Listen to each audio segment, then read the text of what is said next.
Almost 3 billion people and counting are consuming video content on their devices. BeLive Media helps brands position their products and services to people at a time and manner that's convenient to them. If you would like to reach your customers and clients and stay ahead of your competitors, then connect with us.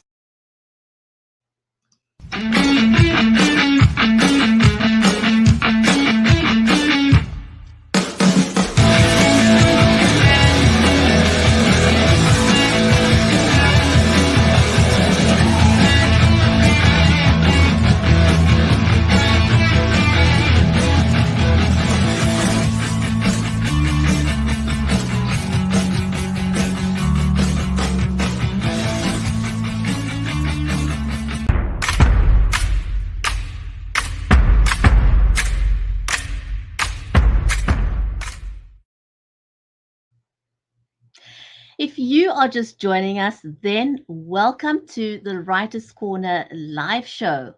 I'm your host, Brigitte Limbanda from Cape Town in South Africa. The stream is made possible by StreamYard, Creative Edge, and BeLive Media. A special warm welcome to you, our viewers. If you're watching us on Amazon Live, on Twitter, Facebook, YouTube, on LinkedIn, do know that this is an audience-centric show. So the comments are being monitored. Do say hello. If you have a question or a comment, please feel free to interact with us. We will be watching. If you are brand new to the Writers Corner live show, type new in the comments and we would love to give you a shout out. Our amazing guest today is Dr. Bruce Solheim, and we can't wait to have him onto the show. But before we introduce him, let me say a warm welcome to my friend and co-host. She's Mary Elizabeth Jackson. She's a special needs and disabilities advocate and the award-winning author of the Poolicious children's book series. Mary's in Nashville, in the USA, and I'm in Cape Town in South Africa. So let us know in the comments just where you are from. And with that, Mary, how are you? How are you today?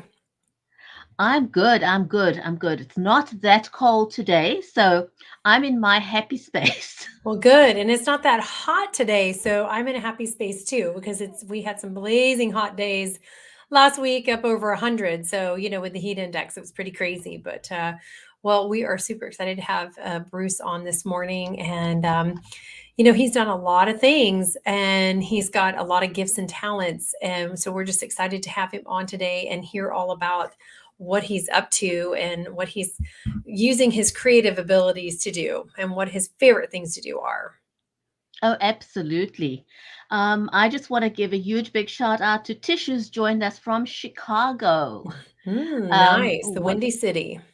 Yes, absolutely. I just love it when people tell us where they're from because it's nice to know, which corner of the globe people are joining us from. Yeah, and she And needs to so check out Anita Myers because our friend Anita Myers is in Chicago. She's a she's great in author. Chicago. Mhm. Yes, she is. Yes, she absolutely is. So, our amazing guest today is Dr. Bruce Solheim.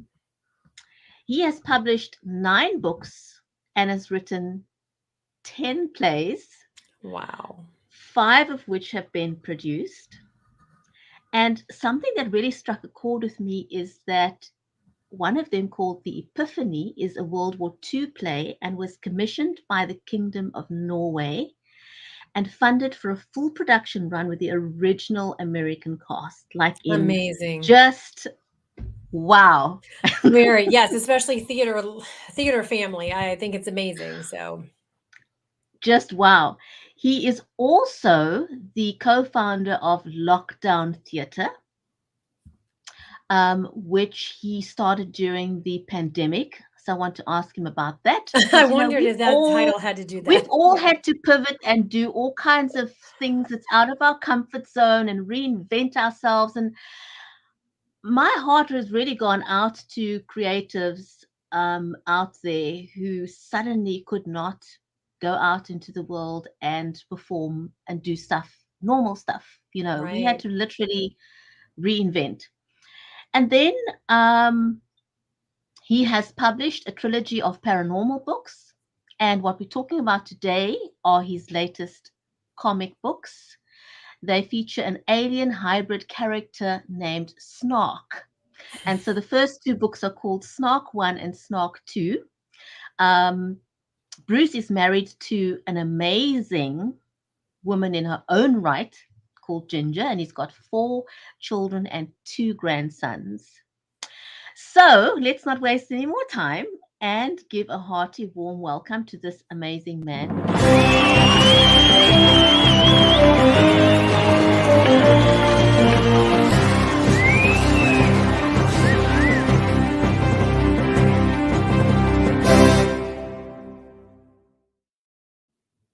Hi, Bruce.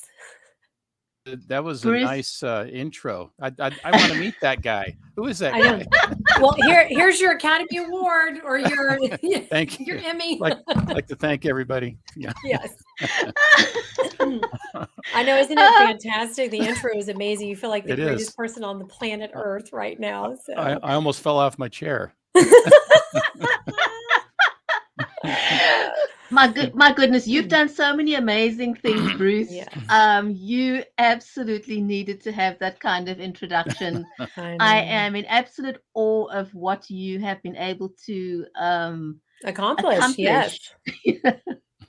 Absolutely. And I love the name Lockdown Theater. I wondered if that's what I think it's a great theater name. So it's awesome. Yeah, necessity is the mother of invention. So absolutely. Otherwise we wouldn't have the will or the telephone, right? Yeah, exactly. Oh my goodness. Bruce, I know we're talking about your 2 comic books today, but please tell me about the Epiphany. I want to know a little bit more about it. I was just so excited when I read that, and I thought I need to ask you how that came about. The Lockdown Theater, or the which part? The Epiphany. The Epiphany. Yeah. Well, that's a historical play based on my family history. My mom and dad lived under Nazi occupation in World War II. And they had a actual Nazi colonel that moved into their living room. And my dad was taken to a labor camp during the war. So it was my mother and my sister and my eldest brother, who died during the war, that lived in the house with my grandparents and aunt and uncle. So it was a very tough time for them. And I was inspired by that story to write the Epiphany. And I took the actual story and then fictionalized some of it. But the most of it is true. You know, there is the villain is the Nazi colonel that lives in the house. And we were lucky enough to have a great production run here at Citrus College in Los Angeles County. And then the Norwegian government decided they wanted to send us there and actually perform for them in northern Norway, on the island, in the village where the action of the play actually takes place. So that's how remarkable that was. And that it was funded by the government, also by local history societies and the people. And the people of the island of Andøya, where my parents are from, are so generous. They opened their homes to all of the actors. We had 15 young actors who many of whom had never left California, much less gone out of the country. I mean, these are working class people here that go to my community college, and they were sent to Norway, all of us as a group. And we were on Norwegian national television.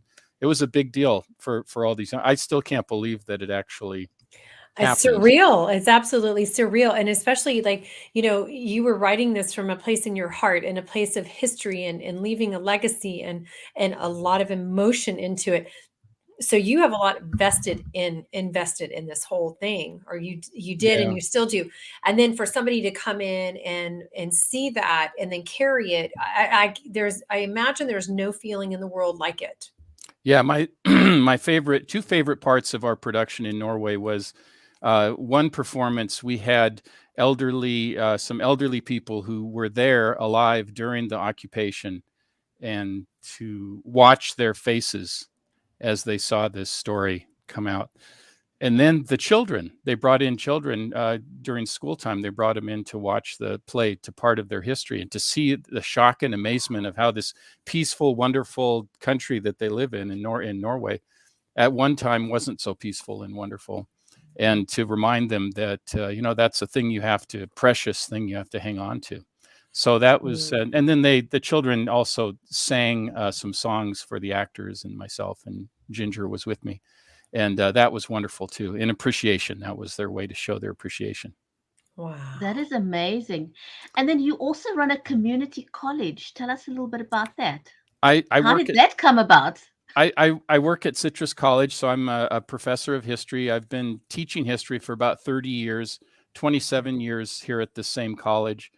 And I teach U.S. history, the World War II, the Vietnam War. So kind of U.S. is my field in history. And I also teach a paranormal history course in the evenings for community education. So I'm really living the dream. If you, I think it was Ray Bradbury who said that he gets up every morning, looks in the mirror and sees a happy person, a person who is doing exactly what they've wanted to do. And that's important. That's everything, me. Isn't it? Yeah. Okay. So we have to back up a second. So I'm a history buff. I love history. So, but you teach a paranormal history class. You have to tell me about this.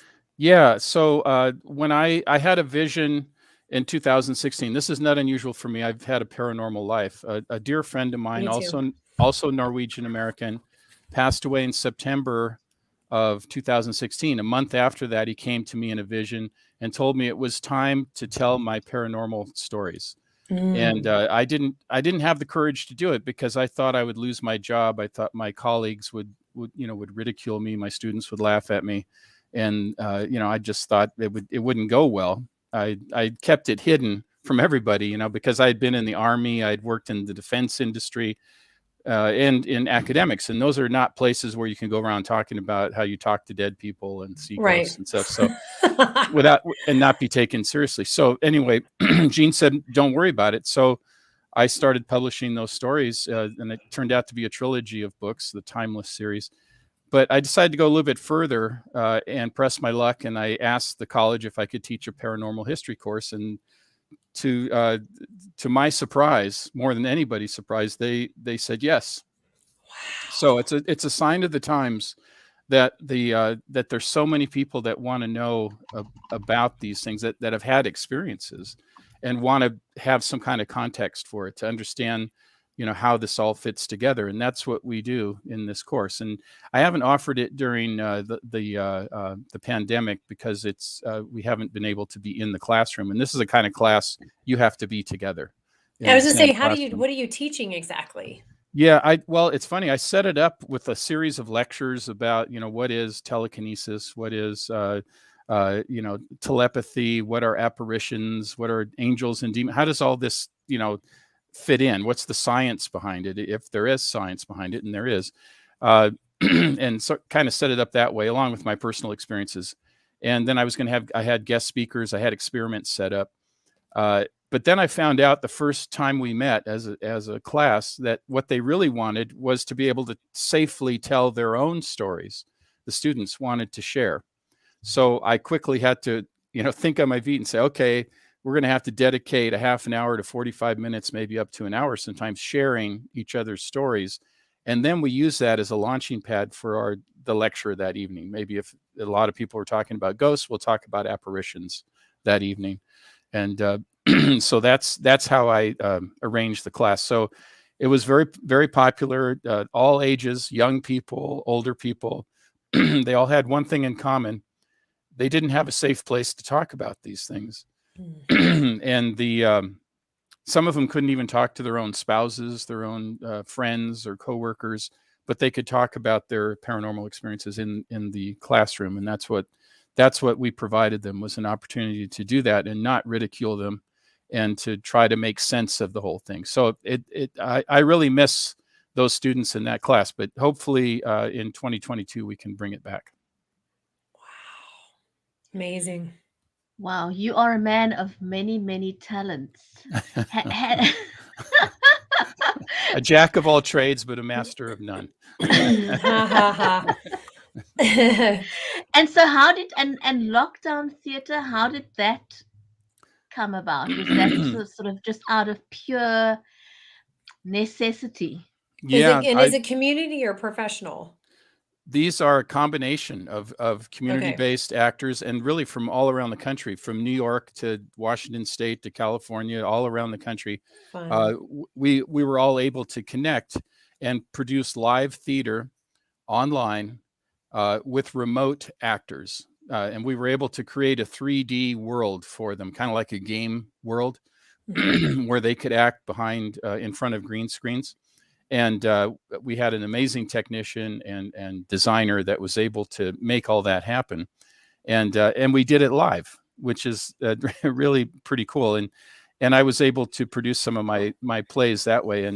But it started just with, I wanted to do a reading because I knew actors. My friend Gene, who I told you I had a vision of, he was an actor. And he told me when I connected with him one day, he said, you should get these actors going because they're just sitting at home, and actors need to be around other actors and do work. So I said, well, let's have a reading. So I posted on Facebook, let's have a reading. I knew a bunch of actors. Next thing I know, people are saying, let's go farther than that. I said, you're right, we should. So then we came up with the idea of lockdown theater. Let's do live theater online. And we did, I think, 6 productions, and in the space of the 18 months, which is pretty amazing in and of itself. And some of them went really well, and others had technical glitches, but the purity of it was great. And some were amateur actors, and we had some Hollywood actors too that were fun. idle.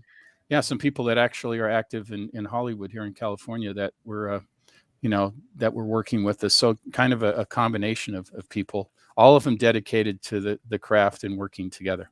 Absolutely. And did you charge? Did you guys charge for the or you just provided the Yes, entertainment? it was free because we were hoping that it would catch on, and then things kind of opened up. So the Hollywood actors said, "Oh, I'm going back. I got to go back to work." Yeah, and then the others got busy with their lives. So, but we're hoping to redo it. We have a play that I wrote called Allie's Bees, which is a children's play actually, and but it's really for all ages. And we provided it to a couple of schools, and we were hoping that around the country under lockdown that the schools would want live theater, and that we weren't going to charge them, and the schools would we would set up a time and schools would watch our show together. We did it for a couple of schools, and then things started to open up, and it went into summer, and it just here we are. I think we might be heading back into some type of lockdown, so we'll see. I hope not. I know. But if it does, I think that the time will be right again. But even so, it's the plays that we did all have a special, just like every book that I've written or every project, every play has a special purpose behind it. In fact, my first play, a regular theatrical play, was called The Bronze Star, and it was about a friend of mine who had committed suicide. He was a Vietnam vet. And I was devastated by it. This was back in 2002. And I had to find a way to tell the story. And it turned out to be theater as a theatrical play. So there's always a special reason. It's not like I sit down and, I need to really write a play right now. It comes to me, and the idea comes and says, you have to do this. You don't have a choice. Right, exactly. Do it. Yeah. So you're a channel. I mean, you're this conduit of information to flow through and creativity to flow through. And when those things come like that, you are compelled to do it and know that it's supposed to be in the world. And then if you stay in that place, I think it takes a life of its own. And then those who are supposed to be involved show up. But if we get in the way and start worrying about stuff, it interferes with just the energy that flows with it, and it just it just comes to life. And it's good. The advice I have for writers and playwrights is to be bold. Be very bold, because people recognize that when you are out on the edge, on that, testing the envelope, that's when people really appreciate it. Because they know you've put everything into it, whether it's a performance or the writing or anything else. People recognize that and they appreciate that. So you're not just phoning it in. Right. Yeah. Well, that is absolutely amazing. And I think, there's something special about doing something that you have your heart and soul into, as opposed to doing it because someone's paying you to do it. It has a different dynamic when you have a vested interest in something, because you Yeah. pour your soul into it. You do your very, very best, because it's not just about the money. It's not what motivates you to take on a project. And I mean, everything that you've done so far has got passion written all over it. And I think that's what makes it so special to people who are involved and people who get to see your work, because it's easy to appreciate when you get that sense of um, just pure love that I, went into the production. I think you're right. You know, it's something that when I go on these meditative walks, one of the entities that I talk to always tells me to keep love in my heart and always operate from a position of love. And Yeah. it sounds very, oh, yeah, sure, whatever. No, it's true. But It's 100% true. it's so difficult, though. It is so difficult because you want to, people are arguing, and then you want to, oh, I can really, oh, no, I can't say that's not right. That's not going to help the situation. I got to keep love in my heart, operate from that center. And it's really good guidance for all of us. And I think if more people followed that, we would have many fewer problems in the world if people could Can you have that. imagine what our world would be like right now if we Yeah. could operate from a place like that, Yeah. in peace, and in being that center of peace in the storm that is going on around us right now. Yeah, So it is, unfortunately, not just here in the US, but around the world. Yes. Oh yeah, Yeah. absolutely. People need to. It seems like we need to constantly be reminding each other to be kind. We're all in this together. We're all going through really, really tough stuff. A lot of people are struggling. People are struggling to put food on the table. People are struggling to just do life. Life is hard. And if we can just learn to be kind to each other, it would really make such a huge difference. Yeah, no, I agree. A children's entertainer in Seattle that I grew up with, he passed away a number of years ago. He always said, be kind to yourself and be kind to others. That translates to good deeds. Absolutely. Well, and you attract that when you put out that, whatever you want to call it, energy, vibe, thoughts. That's what's gonna show up in your life as well. I think so. Yeah. So how did you transfer to comics? Yeah. And I have to say, you remind me of my co-writer and Burgetti and I, our friend Thornton, because he's got all these pots boiling. He doesn't have one stove; he's got like two stoves. And you guys, we must introduce you to each other. But what it proves is that when you have passion and then you have drive and you have purpose, you can accomplish so many things. Almost anything. I mean, just you can keep going and going and going, because like you have this ginormous resume. You've touched so many different areas of creativity. So has Thornton. And so for me and others, there's that inspiration that, hey, yeah, you really can do more than just one thing. If you want to, you can kind of fulfill all the loves that you have. So were you a comic book fan growing up as a child? Have you always been there? Did you always dream about doing it? Or was it just like something that came to you, like some of these other things that have come to you and said, okay, it's time to do this now? It's funny, but all these things that I've done, the thing I'm most proud of is publishing that first comic book. It was a childhood dream. And it's really an homage to comic books, because I struggled to learn how to read. And my mother allowed me to buy comic books and read them. And I was then able to learn how to read. And I wouldn't be a writer today if it wasn't for comic books. And I've always and I would illustrate my own. And I this latest comic book series, the Snarc series, started as a comic strip in a college newspaper in Butte, Montana. I was in engineering school at Montana Tech in 1982. And I published 6 of these during the 6 months I was there, until I dropped out. And I dedicated all my time to the comic strip instead of to my engineering work. So that was a lesson learned there. Yes, wasted money, right?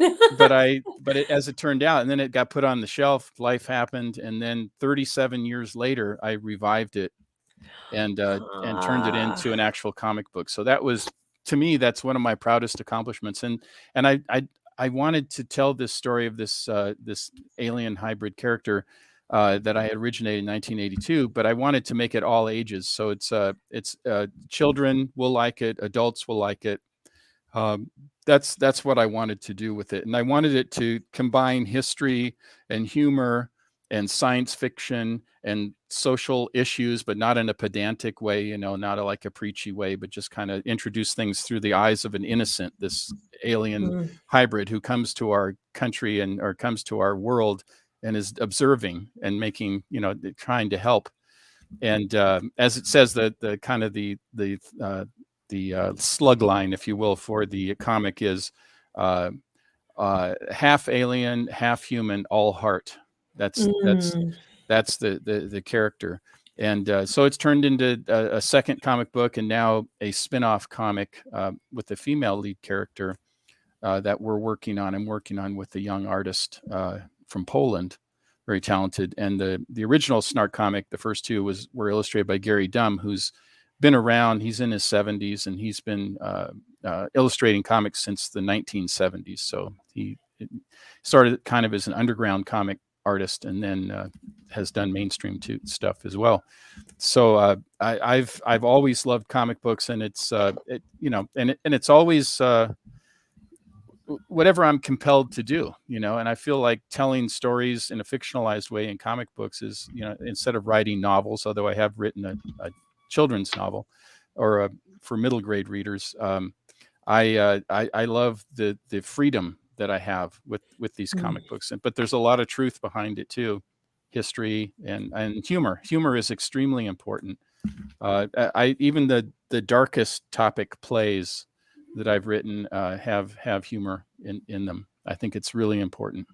It's a way to break things up too. Yeah. And a lot of times, I don't know about you, but I have found myself laughing at awkward moments. Yes. Because it was a spontaneous reaction, but I didn't realize I didn't know what else to do. And so laughter is what came from it. And so for some people that makes them think, oh, what's wrong with you? And it's like, okay, this is a spontaneous reaction because I'm not even sure, what to do with this. Is a lot of information coming in, a lot to process, and it's overwhelming. So I'm just going to laugh about it.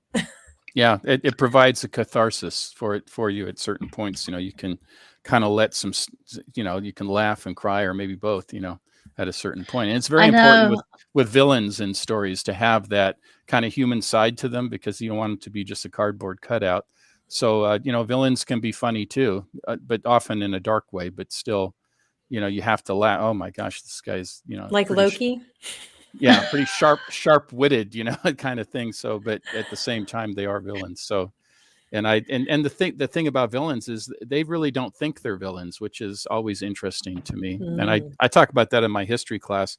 We talk about the most vile villains in history. Do you really think they thought they were bad people? They probably thought they were good people doing the right thing. And so that self-delusion can provide a vehicle for some type of humor, even in the darkest situation.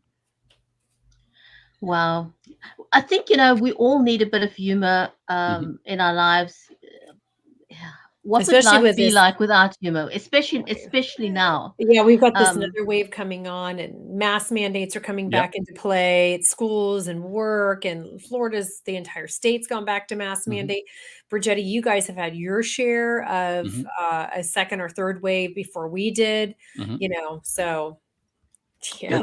We've just riding the wave of the third one now, and the fourth one hasn't hit us yet. So yeah. Oh, it's and just below the surface of humor is tragedy.